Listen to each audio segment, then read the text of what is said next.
Have you ever wondered what truly happened behind the marble walls of the Roman Empire? Not in the Senate halls or the Colosseum, but in the dimly lit private chambers where pleasure, politics, and power merged into rituals that would seem almost impossible to imagine today?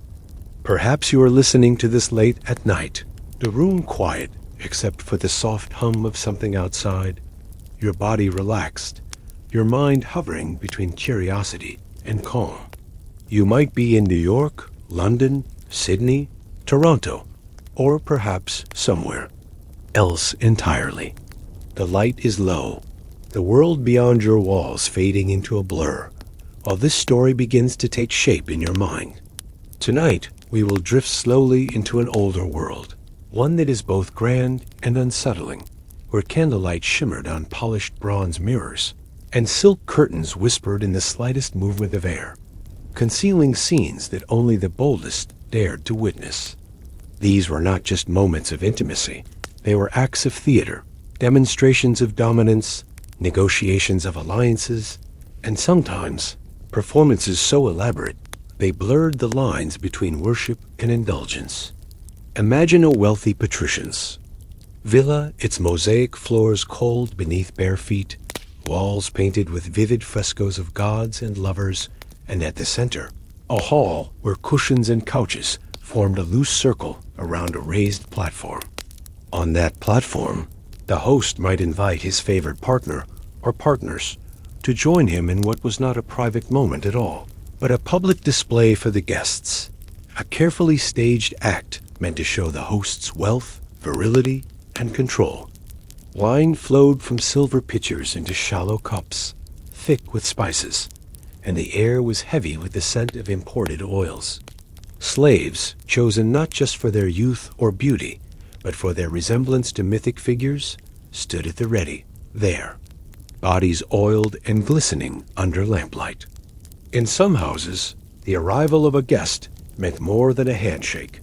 It meant offering a kiss, not only to the host's spouse or lover, but to a chosen slave, as a reminder that in this world, ownership was the truest form of affection. Wealthy Roman women, especially those married into political families, sometimes kept their private attendants, young men or women trained to anticipate their moods, to be ready for a bath, a whispered conversation, or a night in bed, depending on what the mistress desired. And then there were the gatherings where every guest was expected, at some point, to trade partners with another, an arrangement that was less about lust and more about sealing political trust or dissolving grudges. These exchanges were carried out under the watchful eyes of everyone present, accompanied by the clink of cups, the murmur of conversation, and the knowledge that refusal could carry a social cost far heavier than mere embarrassment. Some emperors took these practices further still. Nero, for instance, not only kissed his bride in public, but staged entire wedding ceremonies with male lovers, complete with vows, witnesses, and feasts, as if to fold his personal life into the rituals of state.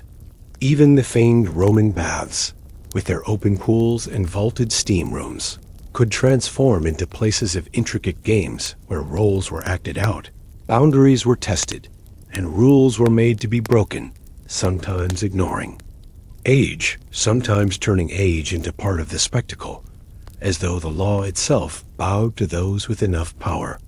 In certain households, attendants would be dressed in the costumes of gods, heroes, or tragic lovers from legend, and the entire night would be an enactment of a myth, the story retold not in words, but in touch and movement. To the Romans, these were not necessarily shocking. They were simply part of the texture of life, as familiar as a morning meal or a walk in the forum. But for us, drifting back into their world through the haze of centuries, there is a strange blend of fascination and unease, as if peering through a half-open curtain at something both human and entirely alien. And yet, the deeper we go, the stranger it will become, because the truest secrets of their desires have barely begun to surface in the deeper, quieter corners of Roman life. There were customs so specific, so carefully woven into the fabric of their elite culture that, to our modern minds, they seem almost dreamlike in their strangeness.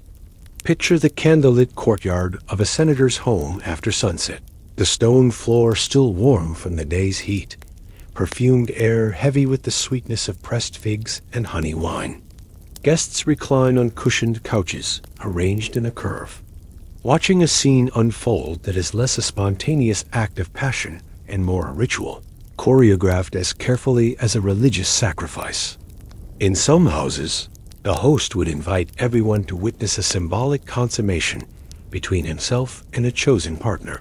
But the twist was that the partner was costumed as a goddess or god, Venus, Mars, Bacchus, depending on the message the host wanted to send. If he wanted to project military dominance, the partner might be dressed as the god of war. If he wanted to flaunt fertility and charm, Venus would appear, draped in gauzy fabrics that revealed more than they hid. But these costumes were not just for beauty. They were part of a language, a code in which each gesture could be read as a political statement.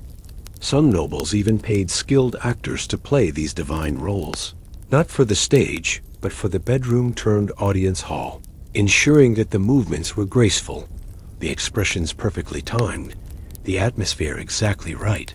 In other, smaller gatherings, the bizarre intimacy was heightened by the practice of human platters, in which naked slaves would lie on tables, their bodies covered with fruits, cheeses, or oysters, and guests were invited to eat directly from their skin.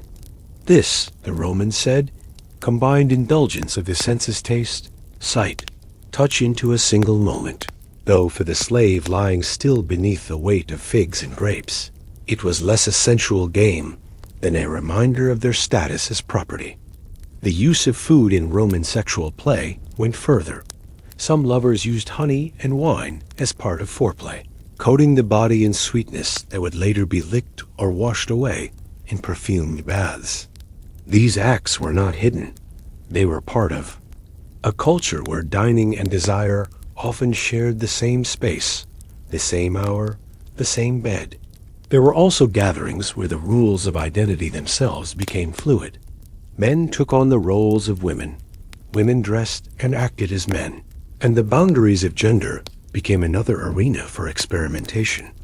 One senator was infamous for holding a Saturnalia night every month, in which every role in the household was reversed. Slaves commanded masters, wives ordered husbands, and the evening ended with all participants in an enormous, chaotic tangle in the central hall, where no one knew or cared who was with whom. This freedom had its dark underside. Consent, as we understand it today, was not a concern for those in power, and the games that began as entertainment could slide into cruelty masked as pleasure. In certain elite circles, humiliation itself became a form of erotic charge. A defeated political rival might be invited to a banquet, only to be made part of the entertainment, forced into compromising positions as a way of erasing their dignity. Even the famous Roman feasts hosted by emperors like Caligula were whispered about for their strangeness. Tables set so low that guests had to recline inches away from oiled bodies moving among the dishes. Music played in rhythms meant to imitate the pace of lovemaking, and sudden, jarring moments where the lights would be extinguished so that everyone in the room was left in shadow, touching whoever was nearest. When the lamps were relit, the night simply continued as though nothing unusual had happened, as though those brief, anonymous encounters were part of the natural flow of an evening. In the public baths, attendants sometimes served as intermediaries between strangers, carrying whispered invitations or arranging for two people to accidentally meet in the steam. And there was an entire class of specialized slaves flatterers, jesters, musicians, whose role was to keep desire alive during long banquets, their performances sliding gradually from harmless jokes to acts meant to provoke and invite. Some households even kept mimic troupes who would reenact the erotic escapades of the gods in miniature form, often involving acrobats, dancers, and suggestive props, until the line between performance and participation blurred entirely. What makes these practices so curious is how ordinary they were to the people of that time.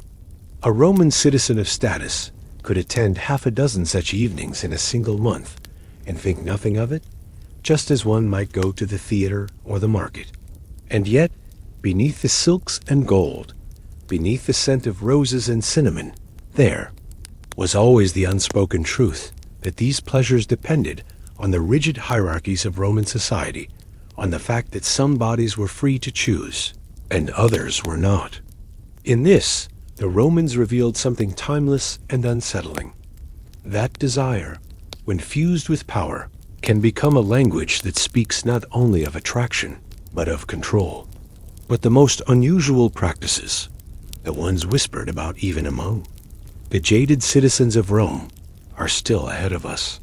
And in the next part, we will step into the shadowy rites that blurred the boundary between sacred worship and sexual excess. There was another realm of Roman sexuality, one that stepped beyond the walls of villas and baths and into the sacred spaces of their religion, where worship and desire intertwined so completely that it was impossible to tell where piety ended and indulgence began. Imagine, if you will, a dimly lit temple in the heart of the city, its columns wrapped in garlands of fresh flowers, the air thick with the smoke of incense, and the low hum of chanting voices. Outside, the bustle of the marketplace continues, but inside, time feels suspended, as though the gods themselves are leaning close to watch. Here, in the sanctuaries of deities like Venus, Bacchus, and Priapus, the rituals could take on an overtly sensual form, and for some cults, sexual activity was not only permitted, but considered an offering to the divine. The cult of Bacchus, for instance, was notorious for its ecstatic rites, held at night in secluded groves or hidden halls. Participants would drink heavily, dance until their bodies glistened with sweat, and then collapse into acts of physical intimacy with whoever was nearest, man, woman, or both, believing that in these moments of unrestrained passion, they were communing directly with the god of wine and liberation. To join such a gathering was to surrender entirely to sensation, to give up control in a way that was both thrilling and dangerous. For these rites were often watched closely by the authorities, who feared their power to unite people outside the control of the state. Priapus, the rustic fertility god often depicted with an exaggerated phallus, was the focus of offerings that could be startling to an outsider, bread shaped into sexual forms, garlands of figs, and, in some rural shrines, actual acts performed before his image in hopes of ensuring good harvests or healthy children. The boundary between the symbolic and the literal was thin. A couple might visit a temple ostensibly to pray for fertility, only to be drawn into a rite in which their union became part of the worship itself, performed within sight of the god's statue and those present. Vestal virgins, though sworn to chastity, were another element in the Roman sexual imagination, not for what they did, but for what they could not do. The sheer untouchability of these priestesses gave rise to elaborate fantasies, and the violation of their vows was seen as both scandalous and dangerously sacrilegious. Stories circulated of powerful men attempting to seduce them, and of the severe punishments being buried alive that awaited any Vestal who broke her sacred oath. Though whether all such tales were true or political slander is impossible to say. There were also private rites connected to weddings, in which sacred symbols with overtly sexual meaning were presented to the couple.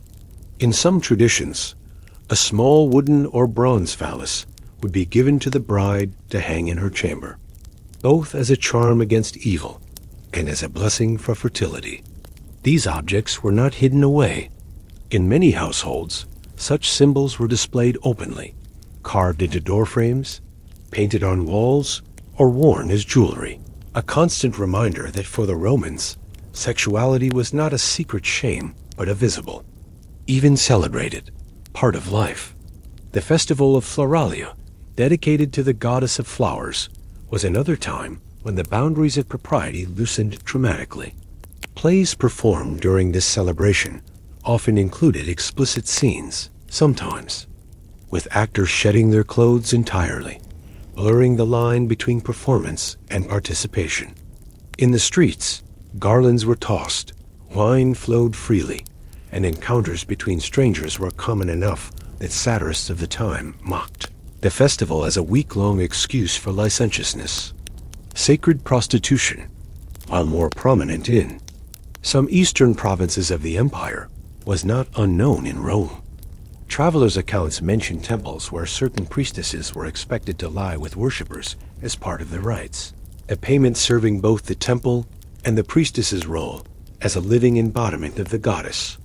Even the architecture of some sanctuaries hinted at this fusion of the sacred and the sensual hidden chambers.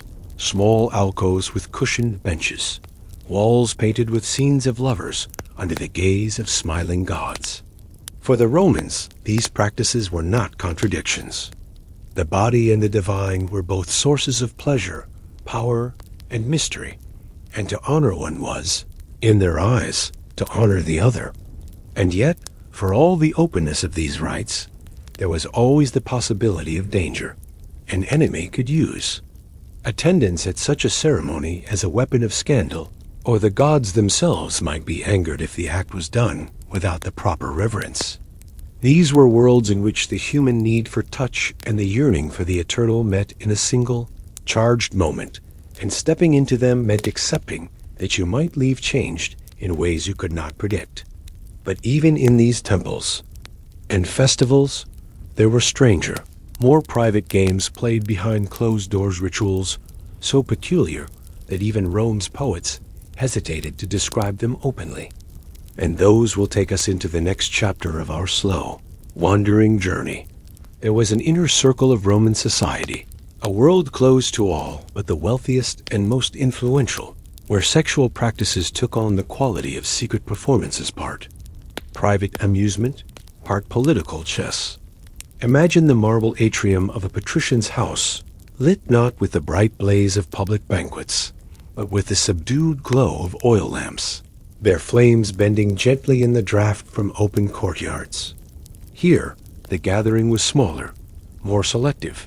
Senators, wealthy merchants, and the occasional foreign dignitary seated in low couches arranged around a shallow pool filled with petals and perfumed water. The air was thick with a slow, heady mix of spikenard and myrrh, scents imported from the far edges of the empire at great expense. In such settings, a practice known as mutuum gaudium, shared delight, was common, a kind of slow, ritualized partner exchange in which each pairing was carefully negotiated beforehand, often with subtle political undertones. It was not simply about pleasure, but about testing loyalty, forging alliances, or binding rivals in obligations too intimate to ignore. Sometimes the host would dictate the roles himself, assigning partners in ways that seemed random, but in truth were meant to signal his influence, placing two political enemies together, for instance, as a way of forcing them into a state of physical cooperation that could reshape their public relationship. These evenings could stretch for hours, with the performances interrupted only by light courses of figs, olives, and honey-soaked pastries served on trays carried by nearly nude attendants. In some houses, the attendants themselves became part of the entertainment, stepping silently into a scene at the host's signal to offer a body for touch, a kiss or more, without speaking a word. There was also the game of veiled choice, where each participant would draw a silk veil from a basket, and the color of the veil would determine their partner for the night. The twist was that some veils signaled the wearer should take on a specific role: dominant, submissive, playful, restrained, and this gave the evening a shifting, unpredictable energy. Among the most exclusive circles, certain hosts kept mirror rooms where every wall was polished bronze or silver, creating endless reflections of whatever was taking place. These spaces were designed not just to heighten the visual thrill, but to remind participants of their bodies, their movements, from every angle, as if they were art on display. The mirrors also had a subtler political purpose. No act in such a room could be entirely private, and this ensured that no one could later deny their participation should the host choose to use it as leverage. Then there were the silent feasts, evenings during which all conversation was forbidden, and only gestures, touches, and glances could communicate desire or consent. In the hush of such a gathering, the rustle of fabric, the splash of water, or the clink of a wine cup became as loud as a shout. These events created a peculiar kind of intimacy stripped of speech. Participants had to read one another in subtler ways, and this deepened the sense of being part of a strange, almost otherworldly game. In some homes, couples were encouraged to role-play mythic scenes, such as the abduction of Helen or the loves of Zeus, with costumes, props, and scripted lines. The scripts were written to include sudden shifts, inviting others to join in without warning. These dramatizations were not just for the sake of theater. They allowed participants to act in ways they might not dare under their names, using the mask of a god or hero to push boundaries. Not all of these private amusements were gentle. In certain circles, controlled humiliation was considered an aphrodisiac, and losing a wager at a game of dice could result in being served at the next course literally lying across the table as a platter for fruit or wine. For those of high rank, this was a calculated risk. For those of lesser status, it was a reminder of their vulnerability. The most daring hosts even imported exotic animals, small leopards, trained monkeys, or bright feathered parrots to wander the gathering, their unpredictability adding to the sense of the unexpected. The animals might snatch food from plates, knock over cups, or perch suddenly on a participant's shoulder, making the entire evening feel like a living tableau in constant motion. Beneath all of this ran the understanding that these nights were not to be spoken of beyond the walls.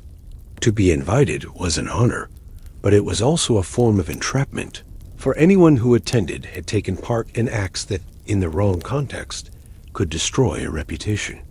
The Romans, however, were masters at balancing on the knife edge between pleasure and risk, and for many, that balance was the true attraction. In the quiet afterward, as the last lamps burned low and the guests slipped away into the shadowed streets, the house would return to stillness, the marble floors holding only the faintest scent of wine and skin. Yet the memory of what had happened would linger half pleasure, half danger, and it was this tension, as much as the acts themselves, that made the private games of Rome's elite so intoxicating. And still, there were stranger amusements, hidden in still smaller circles, where the number of participants could be counted on one hand, and the acts performed would be whispered of for decades. Those will draw us further in next time. Some of the strangest and most private sexual practices of the Roman Empire were not shared among the senators' dining couches or temple festivals, but were reserved for the personal indulgence of emperors and high-ranking individuals whose power allowed them to create entire worlds around their desires. Imagine stepping quietly through the high bronze doors of an imperial palace, the stone cool under your sandals, passing guards who avert their eyes not because they are unaware of what happens inside, but because they know better than to acknowledge it. The air is thick with the perfume of imported resins, the faint hiss of water flowing through hidden channels, and somewhere deeper in the palace, the sound of soft music played on a lyre. In the reign of Tiberius, whispers spoke of his private retreat on the island of Capri, a villa complex where every courtyard, bath, and garden was designed to serve his pleasures. There were pools lined with mosaics depicting sea creatures in suggestive poses, where naked attendants would swim alongside. The emperor, trained to dive and bring him fruit or pour wine without breaking the flow of the games.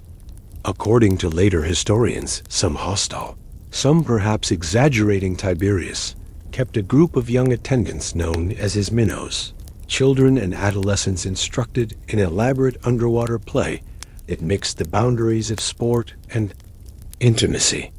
Whether these tales were political slander or truth, they reflect how the emperor's reputation became entwined with the image of secluded, decadent excess. Caligula, his successor, was said to have turned the imperial palace into a theater of erotic power, holding mock weddings with his sisters, seating lovers at the same table as generals and envoys, and publicly taking the partners of senators, as if to prove that the bodies of Rome's elite were as subject to him as their votes. In some versions, he even turned parts of the palace into a kind of state-run brothel, with noblewomen and men alike on display for select guests, the proceeds funneled into his coffers.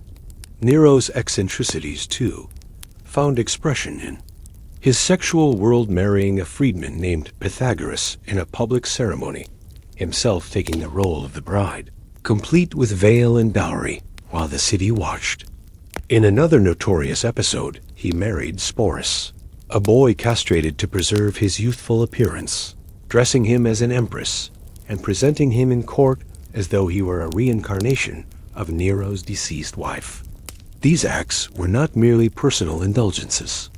They were calculated performances of dominance, bending Roman notions of gender, marriage, and status into shapes that served the ruler's image. Away from the eyes of the court, other high-ranking Romans maintained private collections of lovers, chosen to fulfill specific fantasies. One might prefer slaves with elaborate tattoos. Another might collect partners from each province of the empire, dressing them in the clothing and jewelry of their homeland before summoning them for the night. Some kept living statues, lovers trained to stand perfectly still for hours until the master or mistress decided to animate them with a touch, breaking the spell. There were also tales of night markets within certain palatial estates, corridors lined with curtained alcoves where the master could wander at leisure, choosing who to enter and when, as though shopping for pleasure in the same way one might select figs or wine.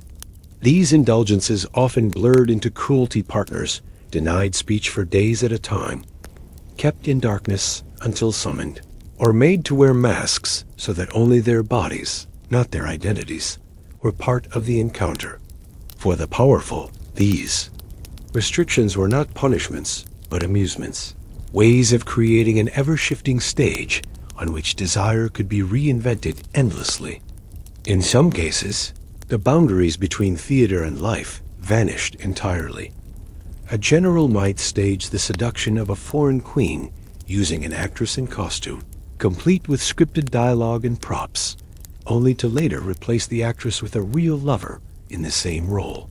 These scenarios could repeat for weeks, evolving like serialized plays, each act more elaborate than the last. And yet, the secrecy surrounding these imperial and aristocratic practices was never absolute. Servants talked, guests hinted, and poets cloaked gossip in verse, ensuring that the legends of these private worlds escaped into public imagination. This mixture of truth and invention became part of the allure.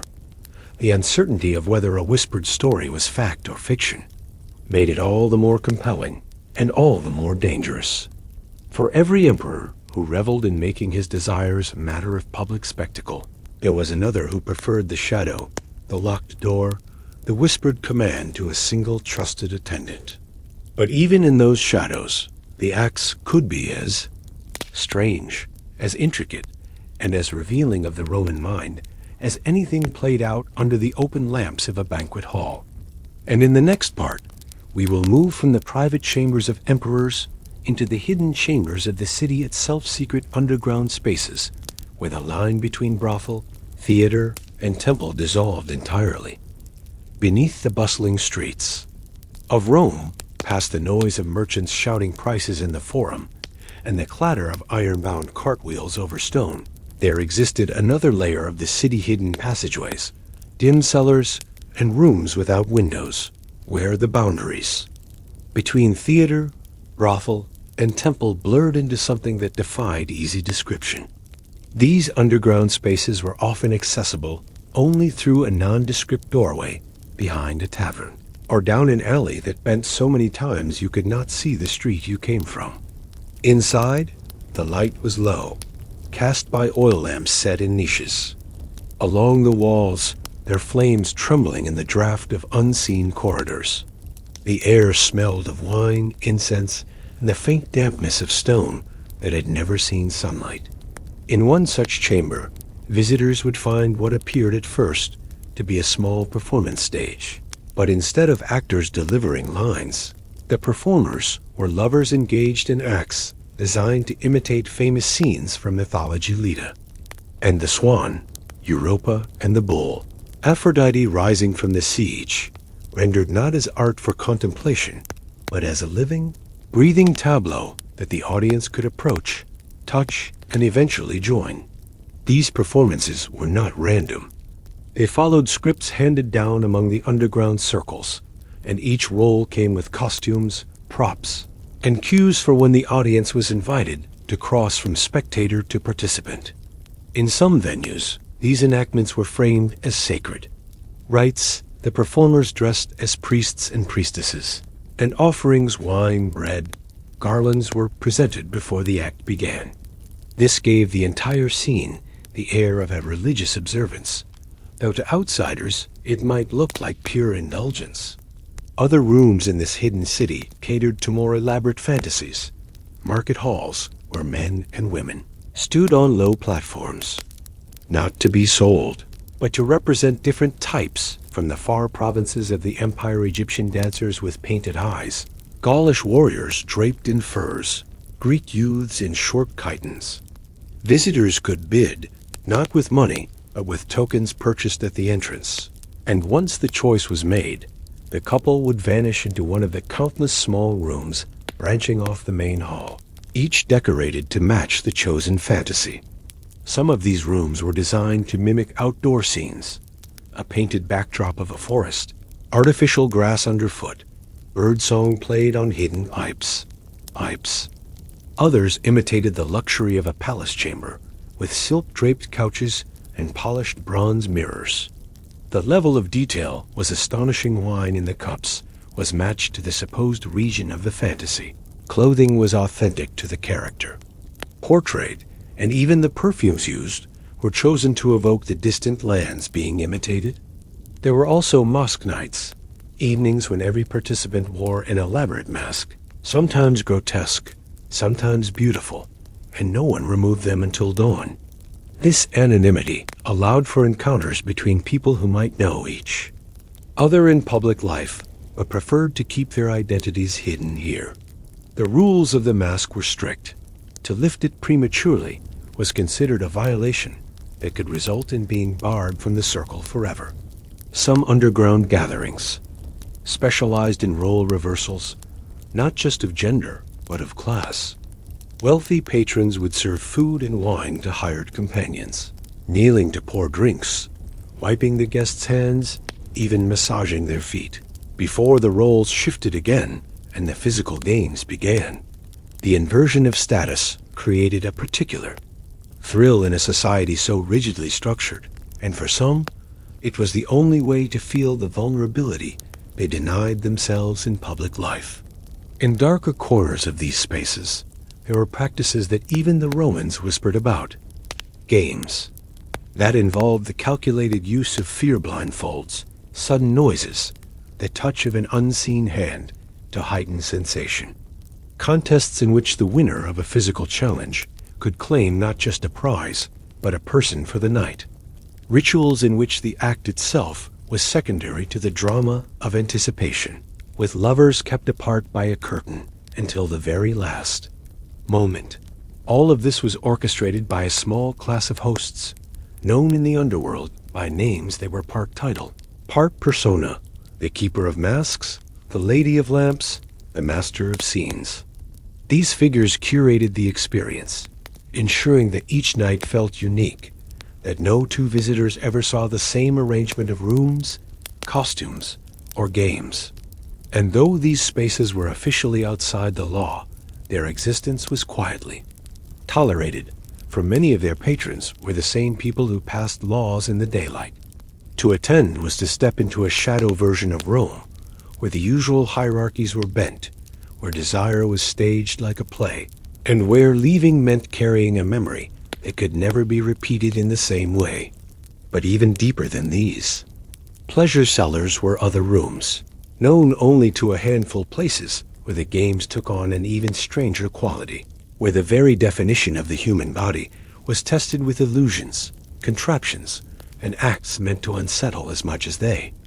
Aroused, and those we will reach next. Beneath even the known underground world of Roman pleasure, there existed a far smaller, more selective network of rooms and rituals, known only to those whose wealth and influence could shield them from scrutiny spaces, where the practices were so unusual that even in Rome, where almost anything could be justified as entertainment or worship, they were spoken of only in coded references. These gatherings were not about the casual indulgence of the baths or the theatrical fantasies of the cellars. They were about pushing the boundaries of what the body, the senses, and the mind could endure in the name of desire. Imagine entering a room no larger than a merchant's shop, lit not by steady lamps, but by dozens of small flames set inside. Tinted glass, casting the walls in shifting colors, deep red, gold, shadowy violet. The air is cool, scented faintly with mint and myrtle, and a low hum of sound, half music, half vibration, fills the space from an unseen source. In the center of the room is a low platform, draped in layers of silk, but it is what surrounds it that draws the eye. Strange contraptions of wood, leather, and polished bronze, their shapes suggestive but unfamiliar, designed to hold the body in positions that seem both ceremonial and intimate. These devices were not crude. They were crafted by skilled artisans, some adapted from tools used in religious processions or athletic training, reimagined to serve more private purposes. Participants in these gatherings often arrived wearing little more than cloaks, which they removed in silence upon entering, revealing bodies painted with intricate designs, swirls, symbols, or entire mythic scenes rendered in oils that caught the shifting light. The painting itself was sometimes part of the ritual. An attendant, often a former lover or trusted companion, would spend hours tracing the designs onto the skin, each stroke deliberate, each line a prelude.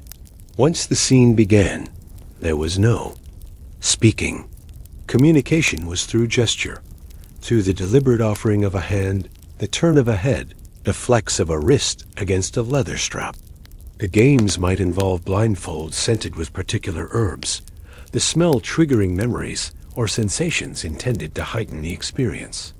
Some nights, the focus was on endurance. Partners would hold a position for long stretches, moving only when signaled by the soft ring of a bell or the drop of a feather.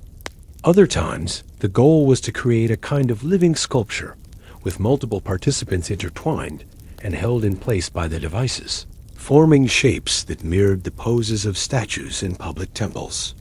Wine and fruit were offered intermittently, not as a meal, but as another layer of sensation, sweetness on the tongue, coolness against heated skin.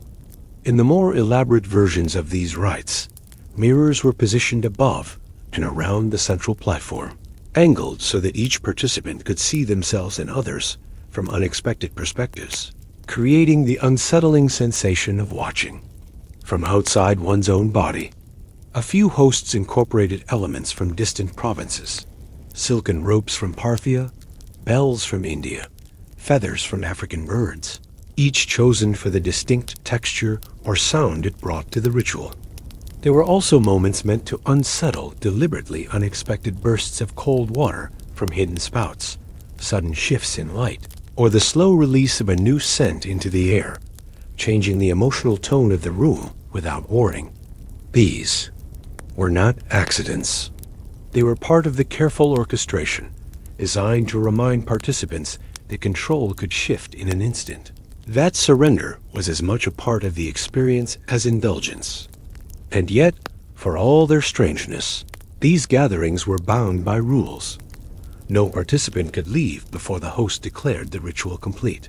No mask could be removed if worn, and nothing spoken within the room was to be repeated outside. Violating these rules could mean permanent exclusion from the circle, a social exile as sharp as any legal punishment. The secrecy added to the allure. Those who had been inside could never describe it fully, and those who had not could only imagine. But the more one experienced these spaces, the more one began to understand that their purpose was not merely erotic. They were experiments in the limits of human intimacy, in the layering of sensation upon sensation until pleasure, discomfort, and reverence became indistinguishable. And still, there were stranger corners of Roman desire practices that left. Even these elite initiates whispering afterward, unsure whether what they had witnessed was beautiful, grotesque, or both. It is into those still more elusive chambers that we will wander next. There existed in Rome certain gatherings so rarefied, so shrouded in secrecy, that even among the city's most jaded elites, they were known only as rumor, the kind of rumor that came in fragments, whispered in the corner of a banquet or hinted at in a satirical poem, never spoken outright for fear of consequence. These were the so-called chambers of inversion, private salons where every convention of Roman public life was not only suspended, but deliberately reversed.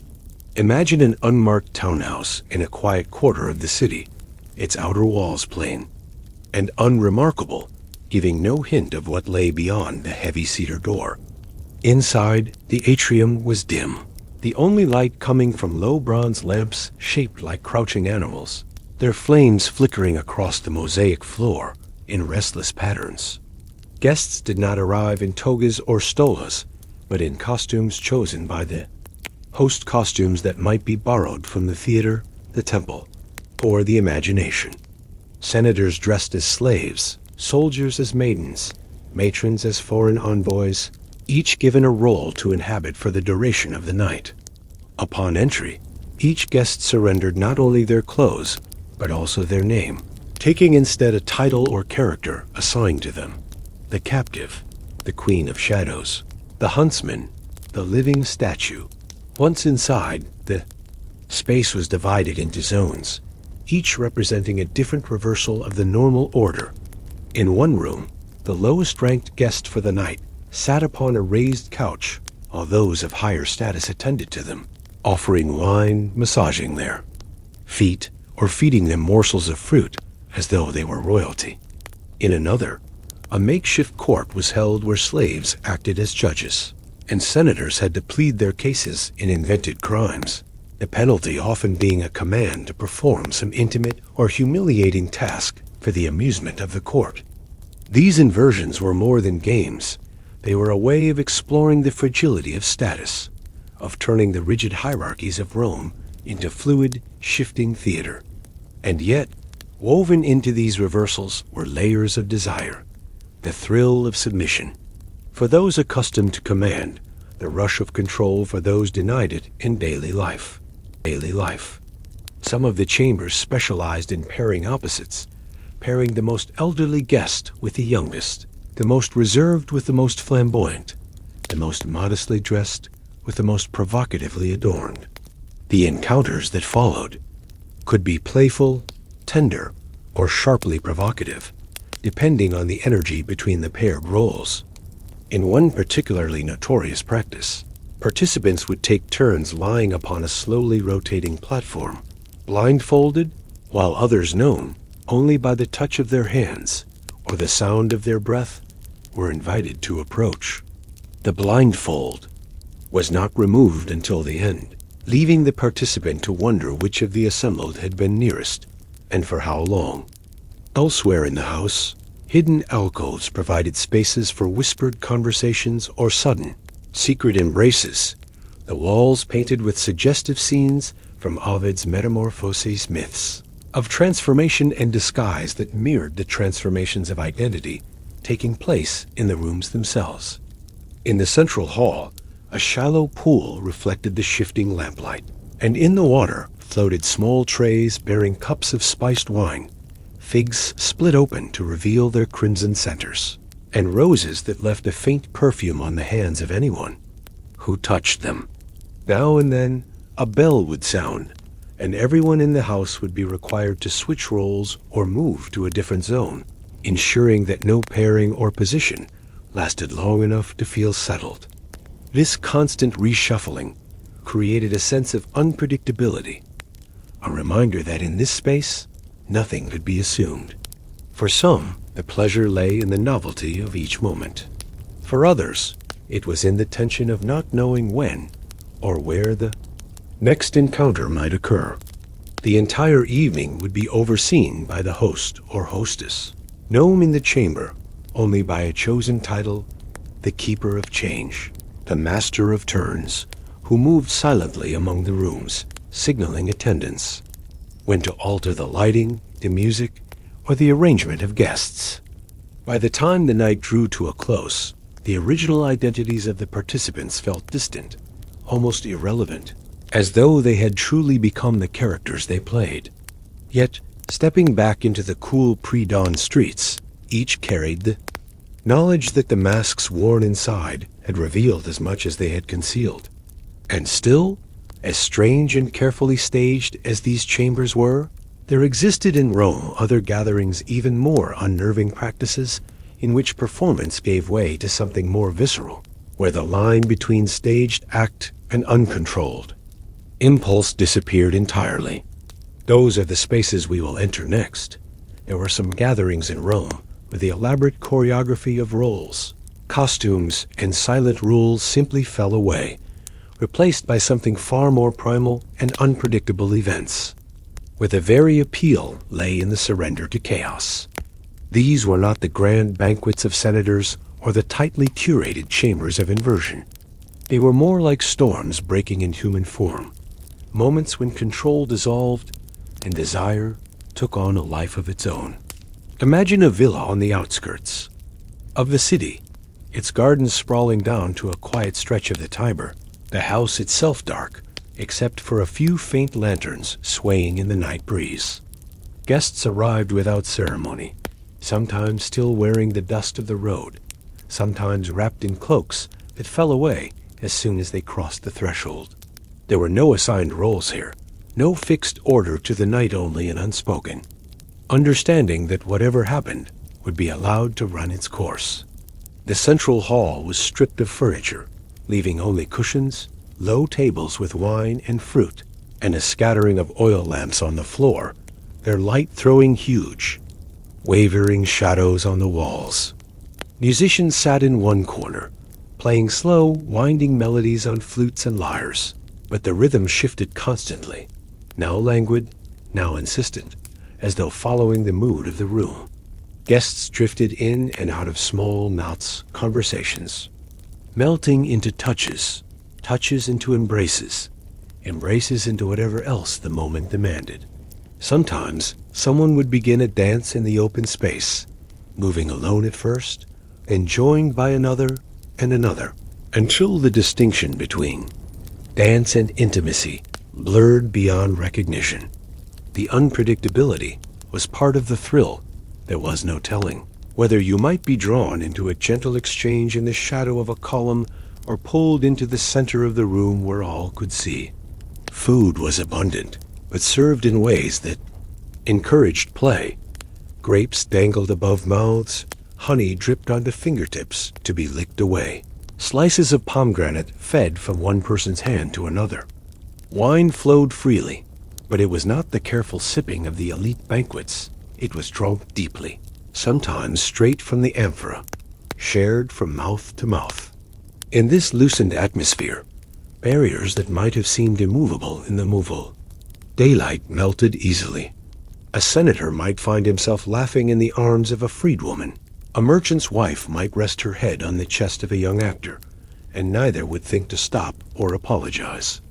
In certain moments, the room would fall into an almost hypnotic quiet, the only sounds the soft breath of those nearest you, the faint music, the occasional ripple of laughter.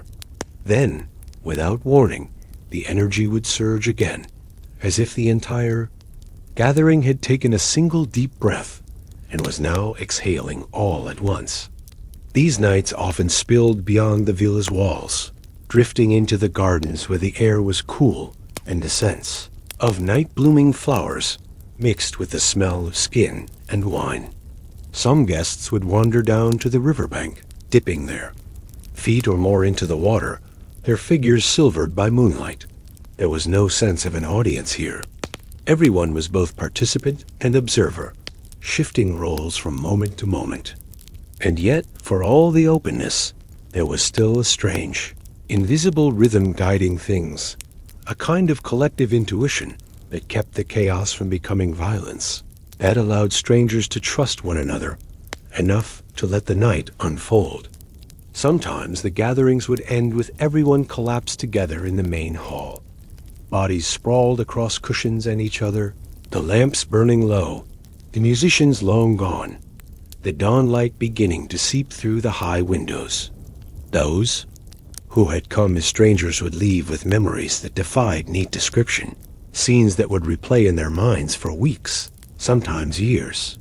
And though these nights were by their nature unrepeatable, no two ever quite the same, they left behind a peculiar longing, as if the participants had touched something beyond ordinary pleasure, something closer to the raw essence of being human.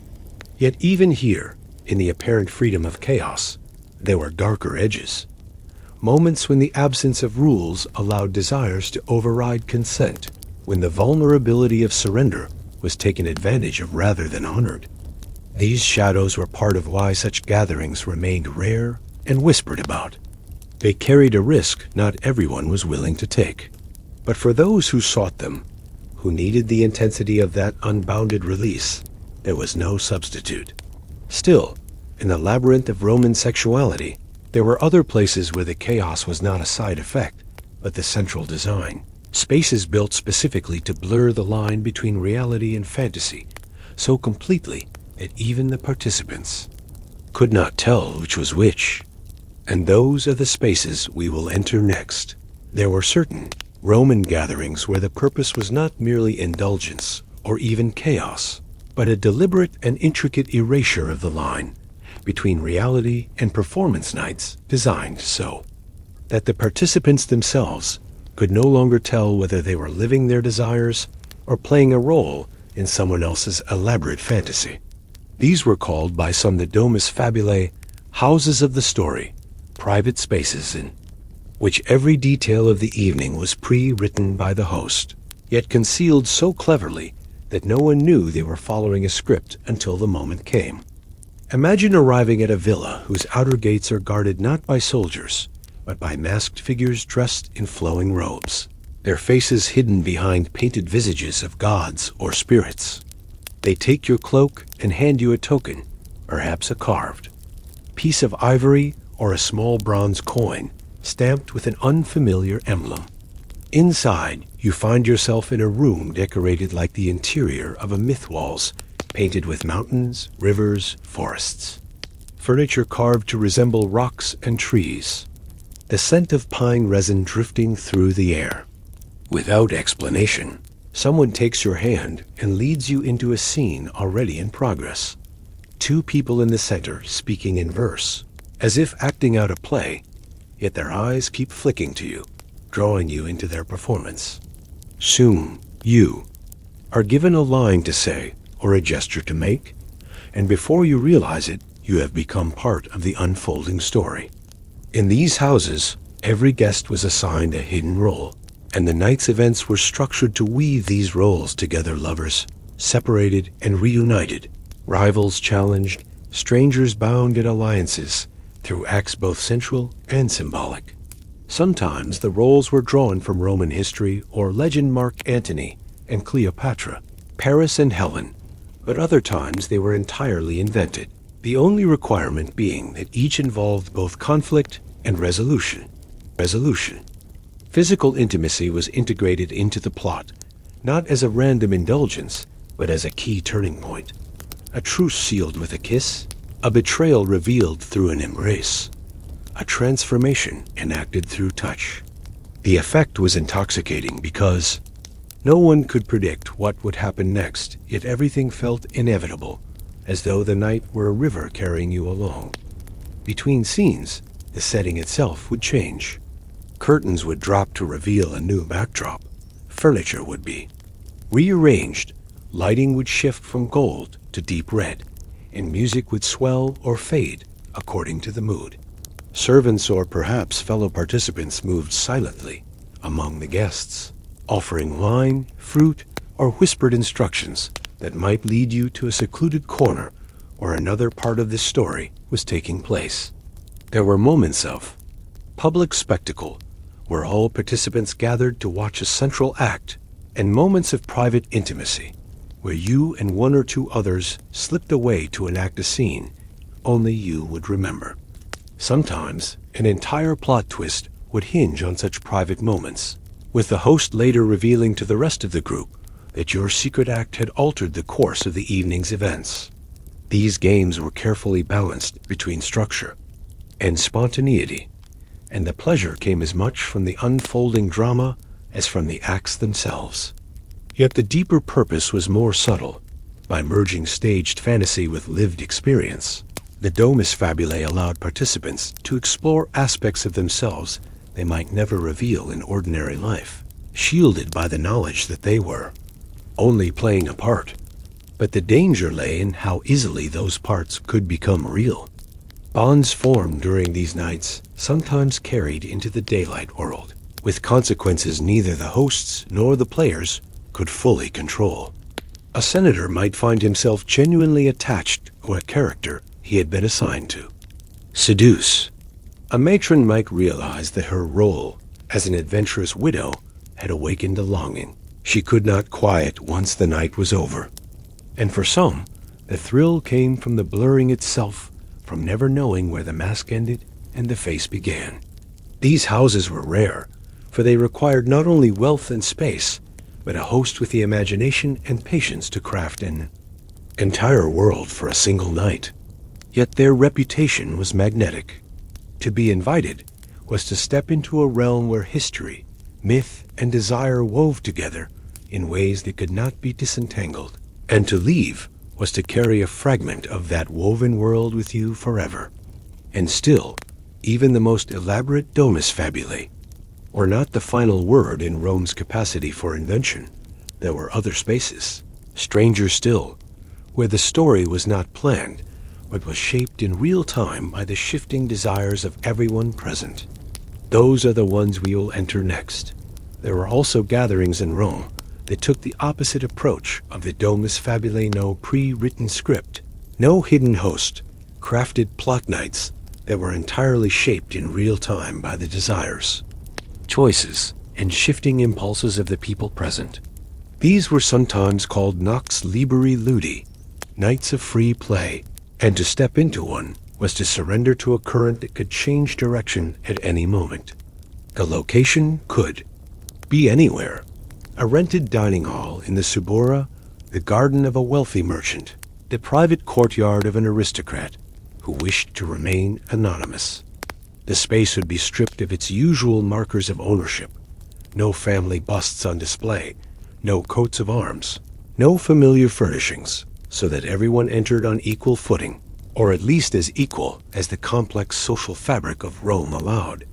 Upon arrival, each guest was offered a simple token, a strip of colored cloth, a bracelet of knotted cord, a small pendant serving no purpose other than to be traded, given, or tied to someone else during the night. The game was to see how these tokens moved, how they wove their pattern through the crowd. The atmosphere was fluid. Small groups formed and dissolved like eddies in a stream. Laughter here, whispers there, a sudden burst of applause as someone danced in the open space to the beat of hand drums. There were no official pairings. If someone's eyes met yours, and both lingered, that was enough to begin. Acts of intimacy might happen in plain view or slip into the shadows of the garden. The choice was entirely in the moment. Some guests preferred to wander from group to group, touching lightly but never staying long, while others found a single companion and remained entwined until the lamps burned low.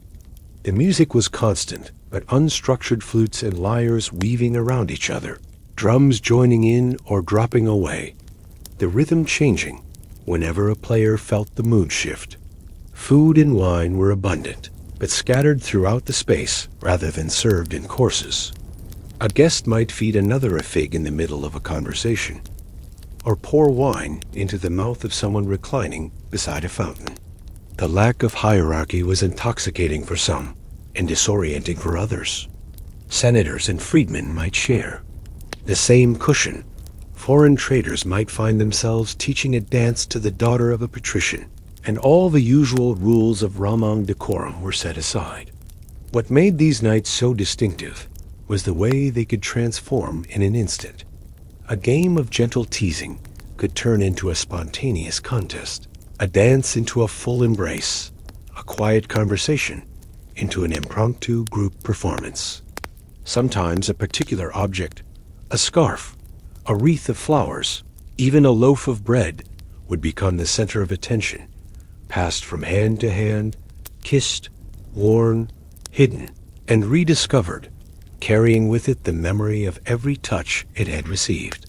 In certain circles, there was a tradition of closing the night with a collective act. Everyone gathering in a circle, hands linked, the last lamps extinguished one by one until only the moon or the faint light of dawn remained. In the dark, identities blurred. You might not know whose hand you held, whose breath you felt against your ear, whose lips found yours. And when the final light returned, there was a kind of gentle, amused surprise in seeing who had been nearest. All along. For some, these unstructured gatherings were a form of freedom, unlike anything in their daily lives. A rare chance to act without the constant calculation of status, reputation, or politics. For others, the lack of boundaries was unsettling, a reminder that desire without structure could be as unpredictable as the sea. But that unpredictability was the very reason such nights were sought out by those who craved the thrill of not knowing what would happen next.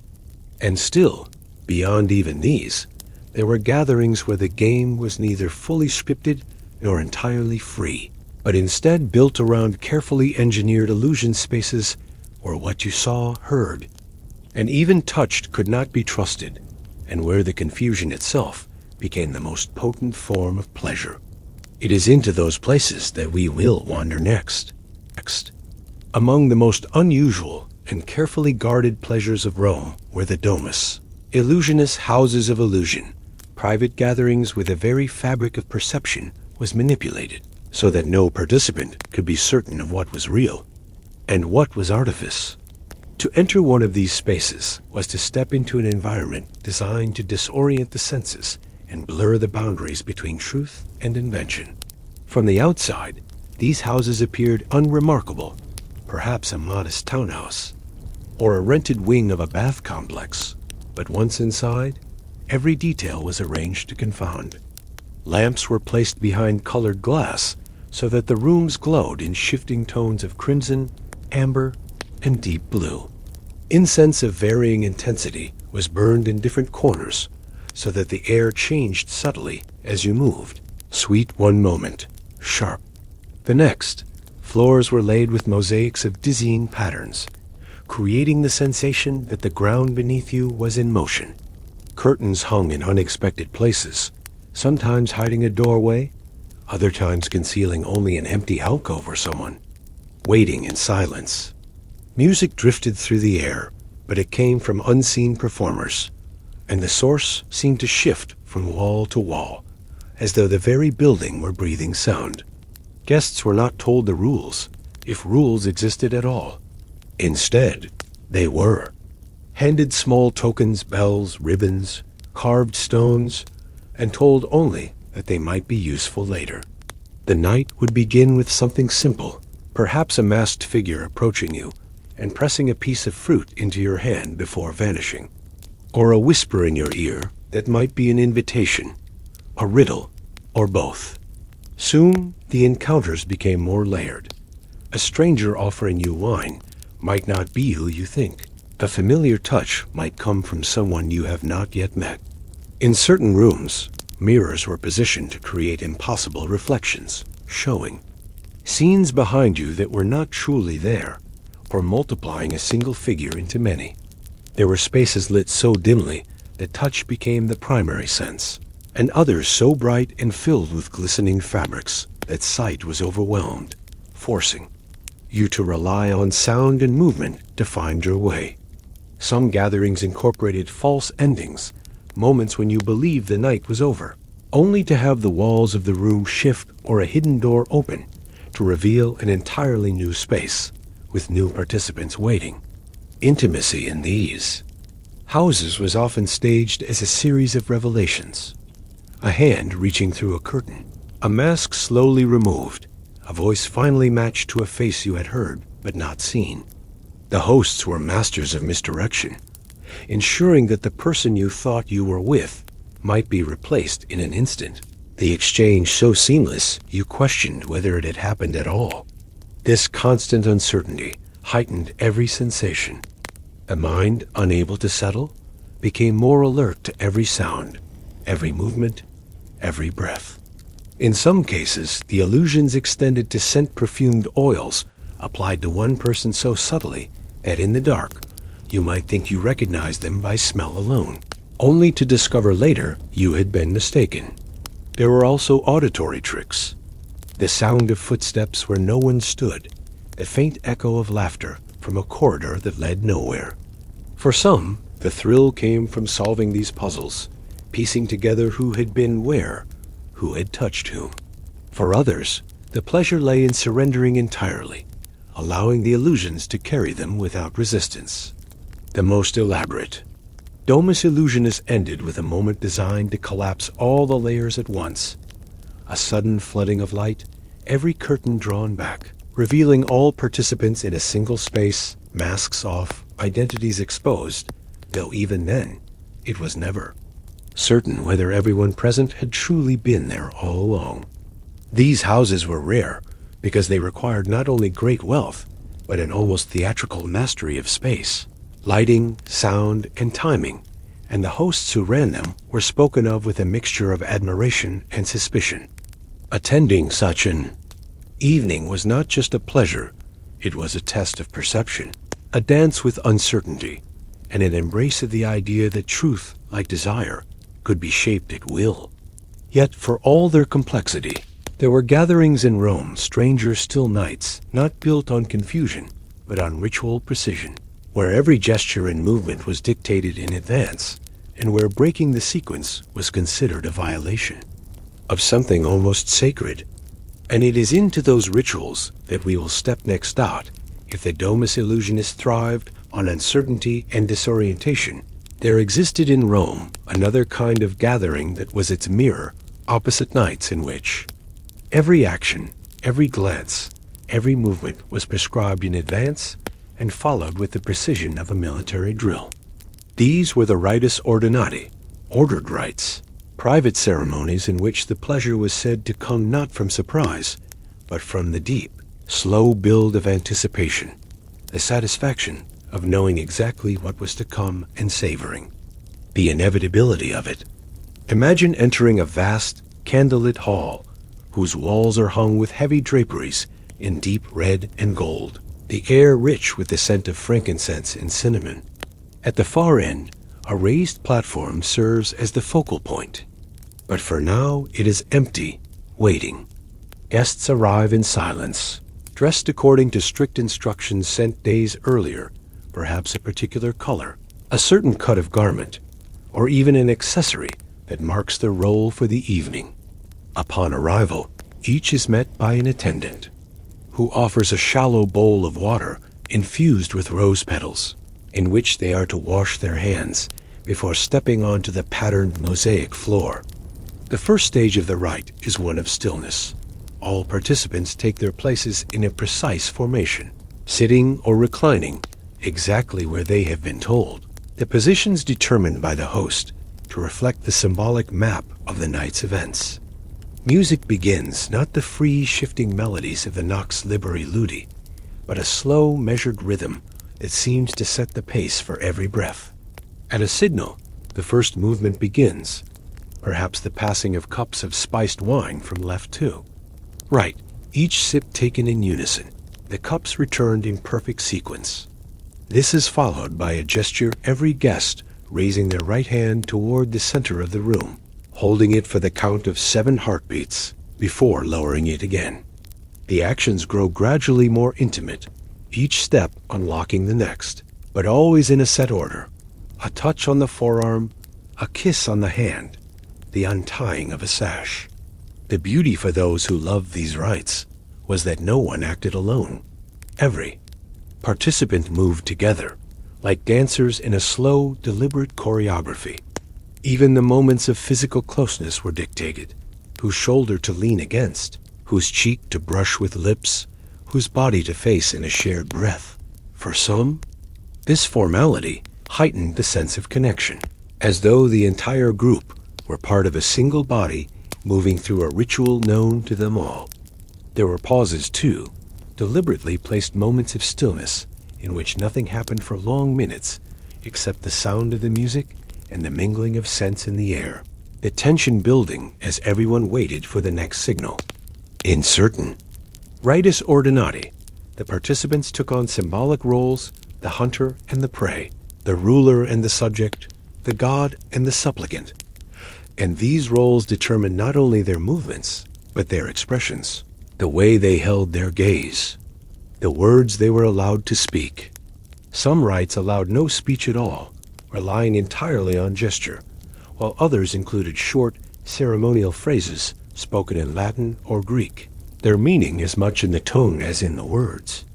The final stage was always the most carefully guarded, a series of gestures or touches that marked the completion of the rite, followed by a shared act, perhaps drinking from the same bowl of wine, or lying together in a set pattern on the floor, the arrangement itself a symbol known only to the initiates. Breaking the sequence was considered more than a breach of etiquette. It was seen as a disruption of the ritual's power, and in some circles, offenders were quietly barred from future gatherings. Those who loved the rites ordinati claimed that the very predictability of the events allowed them to sink more deeply into the experience, free from the distraction of choice or the anxiety of not knowing what was next. Yet others found the formality stifling, preferring the wildness of the unstructured nights or the strangeness of the illusion houses. Still, the ordered rites had their devotees, and for them, the precision was not a limitation, but a kind of liberation, a surrender to a shared rhythm that made the night feel like stepping into a timeless pattern, repeated countless times before, and destined to be repeated. But beyond even these carefully orchestrated ceremonies, there were rites in Rome that blended order with unpredictability, events where the first part unfolded with strict precision, only for the second half to break into unrestrained freedom, as though a caged bird had been set loose. Those we will explore next. There was a particular category of Roman gathering that seemed to fascinate those who had experienced both the rigid beauty of the rites ordinati and the unbound energy of the nox liberi ludi events that began in absolute ritualistic precision, but ended in a release so wild it felt as though the entire night had been a deliberate tightening of a bowstring, meant to be loosed all at once.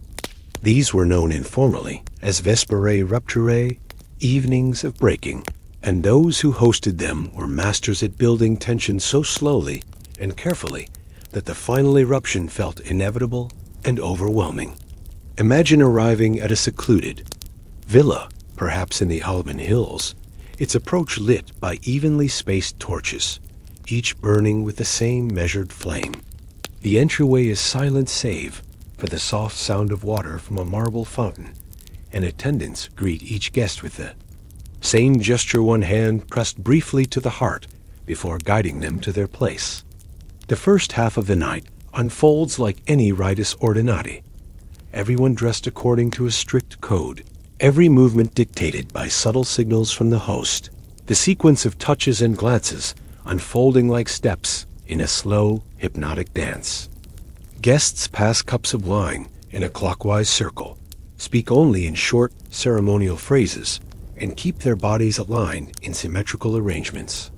There is a rhythm to it, an inevitability, as though the participants are pieces in a carefully set mosaic, each fitting perfectly into its place. As the hours pass, the gestures grow a little more intimate, a hand lingering longer on a shoulder, a gaze held a beat too long, but still within the bounds of the ritual. Then comes the moment of rupture. It might be signaled by something small, the sudden extinguishing of half the lamps, the shattering of a cup on the floor, the abrupt strike of a drum. In that instant, the rules dissolve, the symmetry breaks. The clockwise passing of the line becomes a chaotic sharing from hand to hand. The formal spacing between bodies collapses into closeness. The ceremonial phrases dissolve into whispers, laughter, or moans. The music changes too from slow, deliberate notes to wild, driving rhythms that seem to come from everywhere at once. The carefully maintained formations melt into knots of movement, pairs and groups, forming and dissolving without pattern. Some rush to the open air of the garden, where the cool night breeze meets the heat of bodies. Others remain in the hall, now stripped of its solemnity, the floor littered with fallen wreaths and overturned cups. In some vesperae rupturae, the host introduces sudden spectacles in the second half, a cascade of rose petals falling from the ceiling, musicians appearing from hidden alcoves to weave through the crowd, or attendants carrying trays piled with food meant to be eaten directly from each other's hands or mouths. The deliberate contrast between the restrained first half and the unrestrained second makes everything feel sharper, more vivid.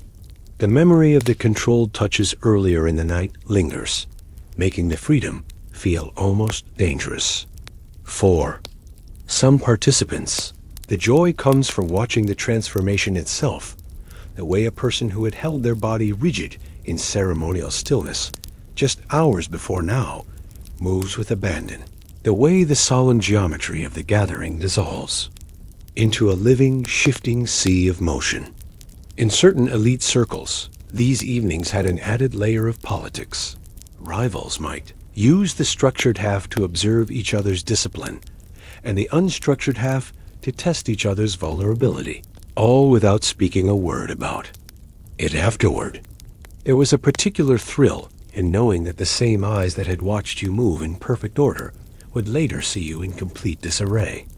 These nights often ended in exhaustion, and the participants collapsed on cushions, or sprawled in the grass outside, the first hints of dawn touching the horizon. As they left, the guests were sometimes given a small piece of the shattered cup, a petal from the cascade, a scrap of cloth from the ceremonial robes, to remind them of the night's transformation from control to chaos. And though the vesperae rupturae were rare, they became the stuff of whispered conversation, their allure lying not only in the acts themselves, but in the precision of their design, the knowledge that every moment of wildness had been planted and nurtured hours before in the stillness of the ritual. Yet even these carefully engineered evenings were not the outermost edge of Roman sexual imagination. Beyond them were practices that fused ritual, chaos, and spectacle into public events, so elaborate they could involve entire villas or even small towns. And those grand, almost theatrical displays are what we will step into next. There were times when Roman sexual indulgence moved beyond a private villa, the hidden chamber, or the curated circle of initiates, and became something vast, so vast that it could spill across an entire estate, encompass a network of gardens, halls, and pavilions, or in rare cases even draw in an entire neighborhood for a single night of orchestrated spectacle. These grand affairs, often referred to in whispered tones as ludi concubitous games of union, were part theater, part festival, and part political theater, designed not only to entertain, but to project the host's wealth, reach, and influence. Imagine approaching such an event, the gates of a sprawling villa thrown wide, torchlight lining the roads for a mile in every direction, music floating on the night air long before you arrive. The guests come in a steady stream: senators and their wives, foreign envoys, poets, actors, gladiators fresh from the arena, and courtesans renowned for their beauty or wit.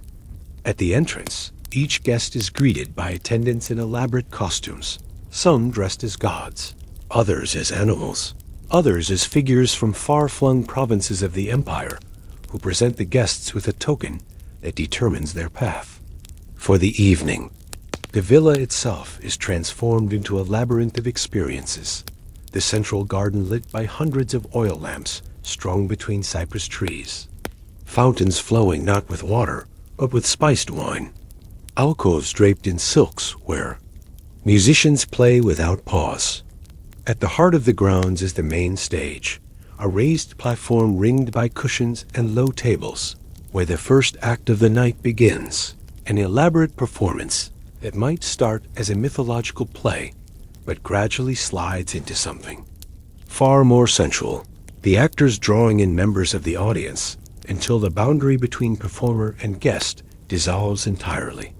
From there, the crowd splinters into different zones, each with its mood: a brightly lit pavilion where dancing and laughter fill the air, a shadowed grove where whispers carry more weight than music, a series of shallow pools where guests slip into the water to be joined unexpectedly by others. The design is deliberate.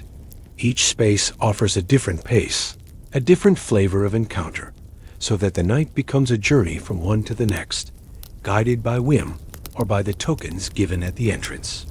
Food is everywhere, not just on tables, but carried through the crowd, offered by hand to hand, mouth to mouth.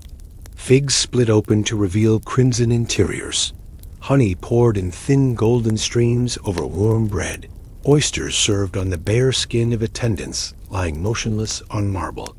Slabs.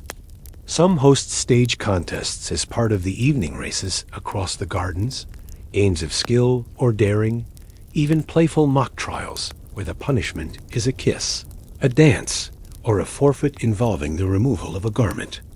In the most extravagant affairs, trained performers move among the guests in slow, stylized patterns, acting out scenes of seduction or rivalry that can be joined at will. Every element is choreographed to give the impression of spontaneity, while ensuring that no guest is ever left without something or someone to engage with. The political undercurrent is unmistakable. The mingling of powerful men and women with actors, soldiers, and foreign emissaries sends a message of control, abundance, and cultural dominance. To refuse an invitation to such a spectacle is an insult. To attend is to place yourself within the host's sphere of influence, perhaps to owe them a favor by the night's end. These events can last until dawn, the final hours marked by a gradual slowing of pace, music fading to a soft undercurrent, the torches burning low. Guests might leave with tokens of the night: a wreath of flowers from the grove, a silk sash from the pavilion, a cup from which they drank on the main stage, objects that serve as private reminders of a public indulgence. And yet, for all their scale and splendor, the ludi concubotus were still, at their core, about the same thing as the smallest private rite: the careful weaving of desire, power, and performance into a single, unforgettable experience. But beyond even these grand spectacles, there were stranger gatherings still, ones that abandoned the grandeur of the villa entirely, and instead took place in locations chosen precisely for their discomfort, their danger, or their raw, untamed atmosphere. And those we will step into next. Not all of Rome's most unusual sexual gatherings unfolded beneath the safety of gilded ceilings or within the scented air of marble-lined villas. Some of the strangest and most intense were deliberately set in places chosen for their discomfort, their danger, or their raw, unrefined atmosphere. These were spaces where the elegance of silk and polished bronze was replaced by rough stone, flickering torchlight, and the thrill of being far from the eyes of polite society.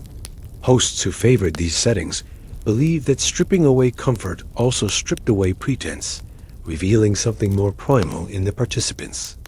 Imagine a moonless night on the outskirts of the city, where a narrow path leads down to a limestone cave, the air cooler and damp as you descend.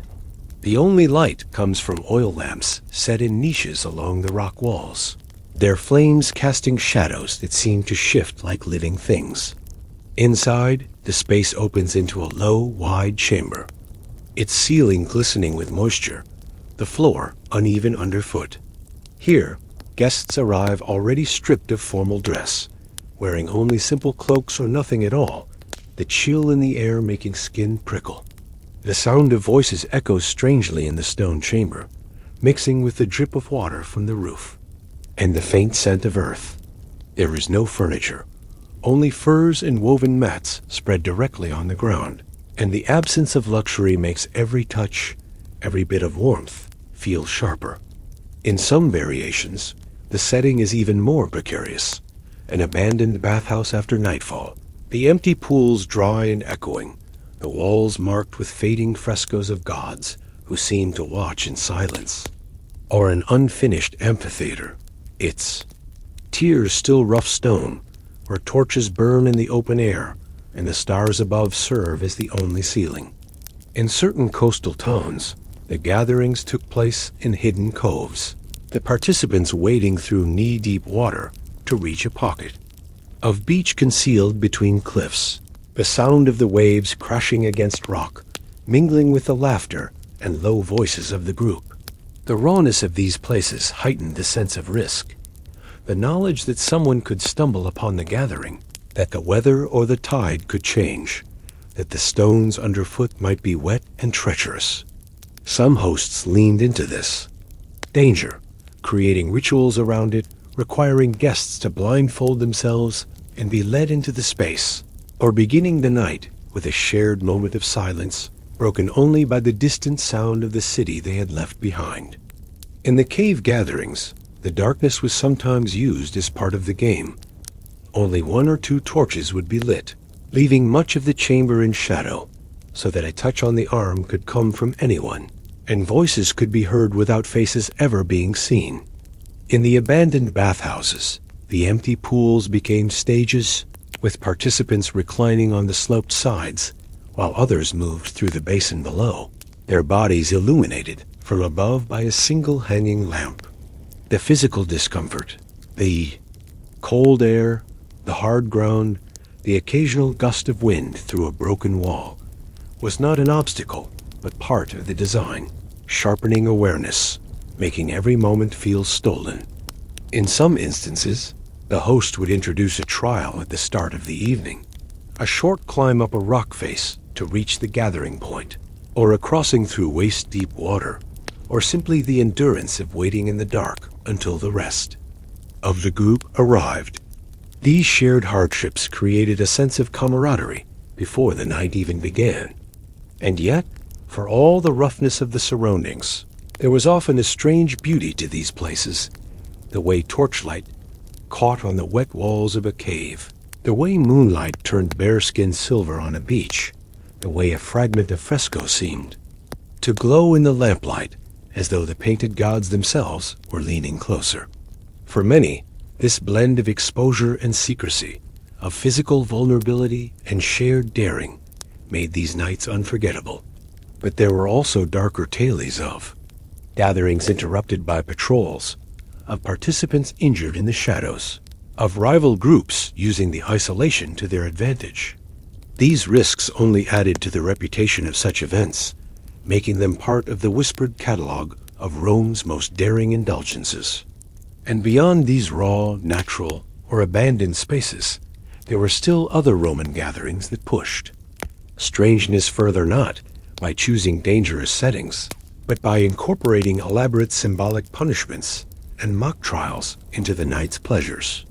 Those we will explore next.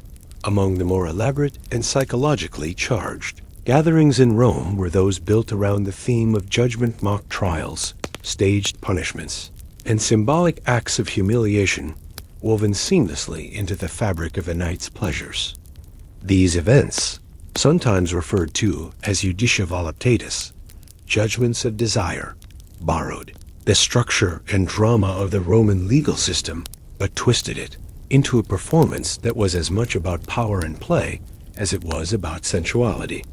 Imagine entering a grand atrium transformed into a courtroom, the high-backed magistrate's chair placed on a dais at one end, flanked by attendants dressed as lictors, carrying fasces not as instruments of law, but as ornate props. The accused were chosen in advance, sometimes volunteers, guests selected on the spot by the host, and their crimes were always invented: the theft of a kiss, the neglect of a lover, the failure to fulfill a promise made during a previous gathering. The accuser would make their case with theatrical exaggeration, often accompanied by gestures or demonstrations that blurred the line between evidence and seduction. Witnesses might be called sometimes truthful in their playful accusations, sometimes inventing elaborate tales on the spot. The judges, chosen from the guests, would confer in whispers before delivering a verdict, and the sentence was where the night truly began to shift. Punishments could range from the mild public kiss, the recitation of an erotic poem, to the more daring, such as serving food or wine to the entire gathering while wearing nothing but a garland or being required to lie upon a couch. As others fed you, adorned you, or painted your skin with scented oils. In more intense versions, the condemned might be auctioned for a set period of the night, their company granted to the highest bidder in tokens or favors, or they might be blindfolded and led through the gathering to encounter a series of unknown partners. The spectacle was heightened by the use of costumes, judges in flowing robes trimmed with gold, accusers in dramatic colors, the accused often stripped of elaborate clothing as part of their symbolic fall from status. Some trials were light-hearted, designed to provoke laughter and draw the group together. Others carried a darker edge, exploring the thrill of vulnerability and the surrender of control. There were even appeals, in which the condemned could attempt to win a lesser sentence by performing a task for the entertainment of the assembly, perhaps a dance, a song, or a reenactment of a mythic seduction. The crowd, now both jury and audience, would respond with cheers or jeers, influencing the outcome in real time.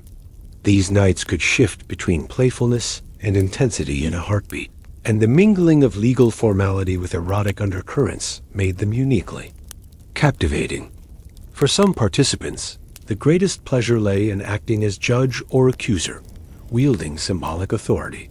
For others, it was in playing the role of the accused, experiencing the suspense of not knowing their fate until the verdict was delivered. In certain elite circles, these trials became part of ongoing storylines, with cases carried over from one gathering to the next, creating a sense of continuity and deepening the bonds between those involved. The political overtones were impossible to ignore. Senators and magistrates who spent their days in real courts could find themselves sentenced in jest by the very people they ruled over in public life, a reversal of roles that carried its illicit thrill. And while the judgments were meant to be symbolic, they could leave lasting impressions. Alliances formed, rivalries deepened, reputations shaped by the roles people played in these theatrical courts. Yet for all their elaborate staging, the judicia voluptatis were still contained within the walls of private spaces. There remained other Roman practices that pushed beyond the villa entirely, spilling into public festivals where the entire city might, for a night or two, set aside its ordinary boundaries. And that is where we will turn next. While most of Rome's strangest sexual practices unfolded in guarded villas, shadowed chambers, or hidden grottos, there were occasions when the city itself seemed to shed its cloak of restraint, when the boundaries between private indulgence and public life dissolved, and desire spilled into the open air under the cover of civic celebration. These were the festivals, rare but powerful in their ability to transform the streets into stages, and to give sanctioned space, however briefly, for behaviors that would be unthinkable on an ordinary day. The Saturnalia, held each December in honor of the god Saturn, was perhaps the most famous. A week-long inversion of the normal social order. When masters served their slaves at table, formal togas were set aside for bright, informal clothing, and the city rang with the sound of dice games, feasting, and laughter. But beneath the surface cheer, there was another, more charged layer to the festivities. Freed from the usual decorum, households sometimes used Saturnalia as an excuse to invite friends and strangers alike into scenes of intimacy that ignored class, status, and even the boundaries of existing relationships. Couples would exchange. Partners without secrecy, slaves were permitted encouraged, even to speak and act with a boldness they would never dare in other seasons.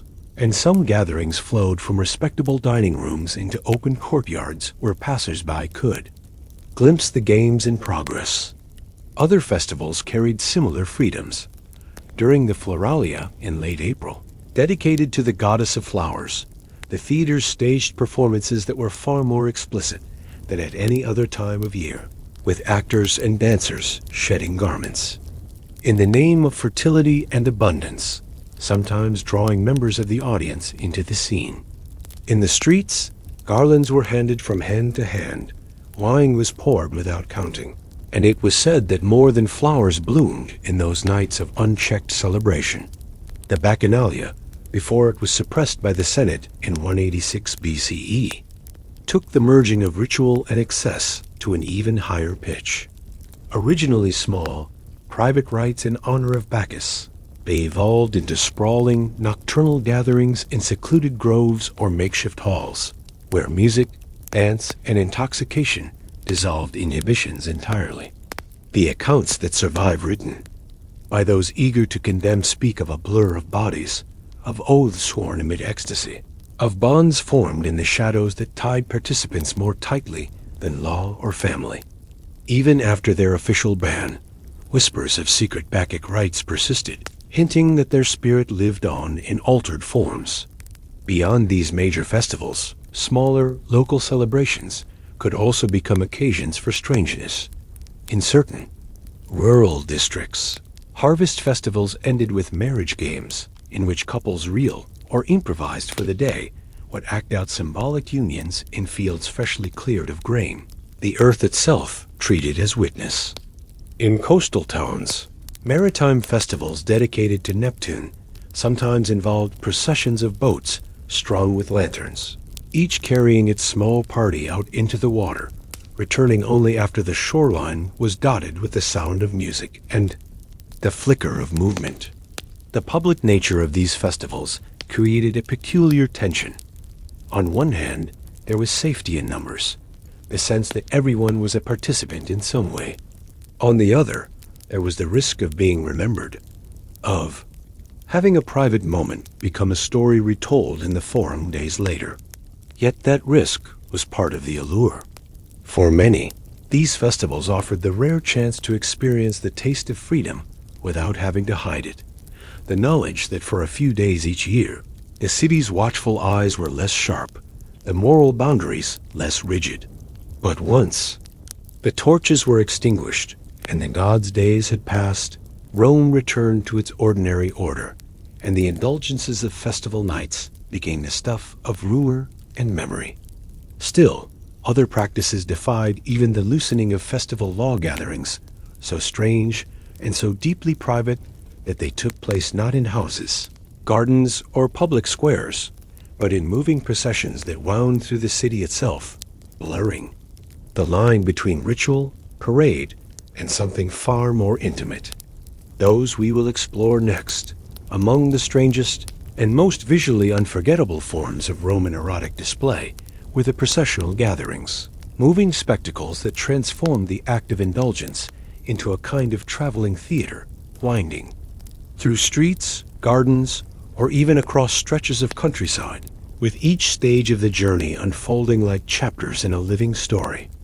These were not common, for the logistics alone were immense, but when they occurred, they left behind a haze of memory that clung to the city for years.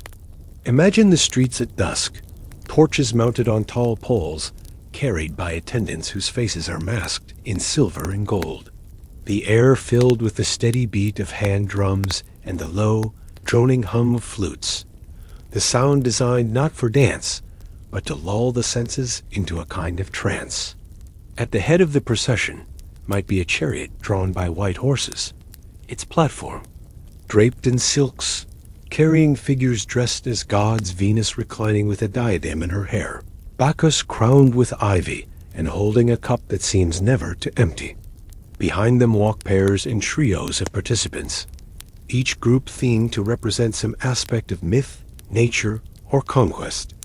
Warriors and captives entwined, shepherds and nymphs exchanging garlands, sailors and sirens locked in staged embraces. But as the parade moves, the staged intimacy begins to loosen into something less scripted. The gods step down from their chariots to mingle. The mythic couples pause to kiss or caress, the boundaries between performer and spectator thinning, until onlookers find themselves drawn into the moving body of the event. Along the route, there are planned pauses, courtyards where tables have been set with wine and fruit, porticos hung with cushions where small groups can recline together before rejoining the flow. In some versions, the procession circles back to the same location, spiraling inward like a dance until all participants end in a single enclosed space where the night continues in private. In others, it moves steadily toward a distant destination, a villa, a grove, a riverside, so that by the time the journey ends, the crowd has shed most of its formality, and the air is thick with the heat of bodies and the scent of crushed flowers from the garlands that have been pulled apart along the way. The most daring of these processions blurred the line between religious rite and sensual display.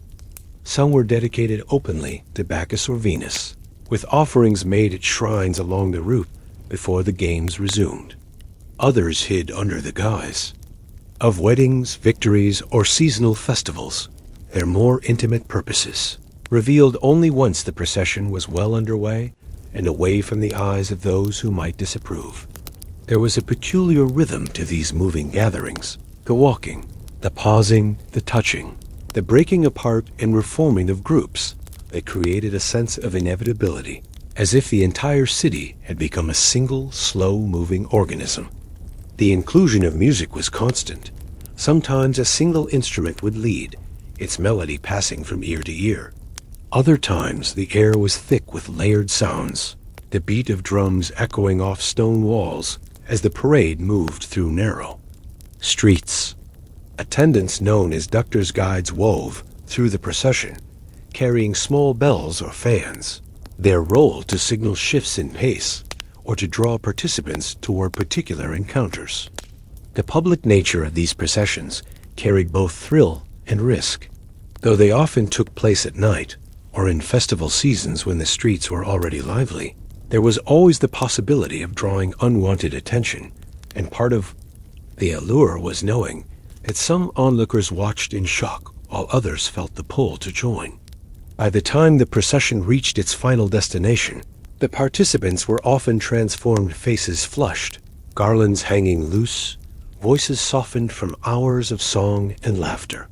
And yet, as grand and fluid as these moving spectacles were, they were still anchored to the rhythms of the city, their route determined by its streets, their flow shaped by its walls.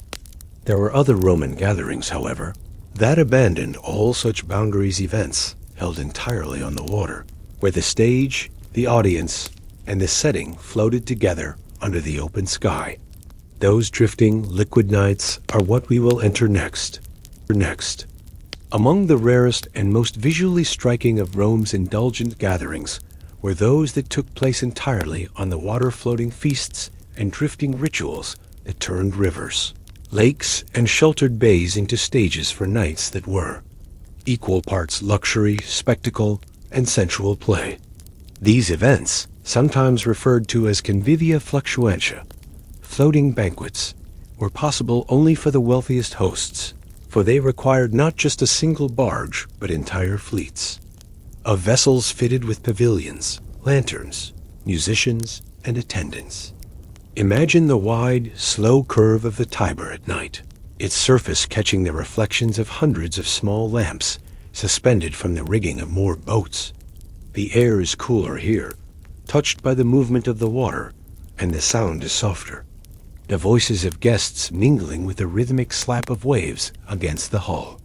Each barge is its world, some arranged for lounging on silken cushions, others fitted with shallow pools for bathing, still others serving as miniature theaters, where actors perform scenes of love and betrayal drawn from myth. Between the vessels move narrow skiffs, carrying trays of wine and fruit from boat to boat, or ferrying guests who wish to change their setting. The night begins in relative calm, the boats anchored close together so that conversation and music drift easily between them. Guests recline beneath awnings painted with stars, sipping wine cooled in jars lowered into the river earlier in the day, listening to the quiet pluck of a lyre. But as the hours pass, the formation loosens. Some vessels drift apart, giving privacy to those aboard, while others link their rails and become a single larger platform where bodies can move freely between spaces. In some gatherings, attendants dive into the water, swimming from one barge to another to deliver messages or playful challenges. In more elaborate versions, the barges are decorated according to a single theme, an island paradise, a sea voyage of the gods, and the guests are encouraged to dress and act in character, their movements and encounters woven into the greater story of the night. The water itself becomes part of the play. Lovers slip quietly into the dark surface, their laughter carrying faintly to those above. Small lanterns are set afloat to drift between the boats, casting golden ripples that dance on skin and silk. Alike, in coastal towns, these floating gatherings might take place in sheltered coves, the salt air mingling with the scent of burning incense, the horizon dark except for the faint lights of fishing boats in the distance. The physical sensation of being on the water rocked gently by the current, surrounded by the open expanse of night, added a layer of intimacy that no marble hall could match. Yet there was also an undercurrent of unpredictability, a sudden gust of wind, a shift in the tide, a splash that might be a friend climbing aboard or something unseen in the depths. For some, this faint edge of uncertainty heightened the pleasure. For others, it was the sense of isolation, the knowledge that here, far from the streets and the city walls, the night could unfold without fear of interruption. These floating feasts often ended with the boats reforming their circle, the lanterns dimmed, the music slowing to a single melody that carried across the water. Guests would lie back and watch the stars, their bodies cooled by the river breeze, their minds softened by wine and the gentle fatigue of hours spent in shifting company. At the end, skiffs would ferry them quietly to shore, where the night air felt heavier, warmer, as if the land itself had a different weight. Those who stepped back onto the banks often felt as though they had woken from a dream, one that would fade in detail but linger in sensation. And so, as we drift away from these last waters, the long catalogue of Rome's strangest pleasures draws to a close. We have wandered through marble halls and underground chambers, through ritual precision and wild chaos, through festivals, processions, and drifting feasts, each revealing a different facet of how the Romans wove power, play, and desire together. Perhaps, as you listen, your eyes have grown heavy, your mind adrift in the same slow current that carried those ancient nights. And if you are still awake, tell me, was the journey as strange and winding as you imagined? If not, there are always other stories waiting, other nights to drift into, when the boundaries between history and dream dissolve again.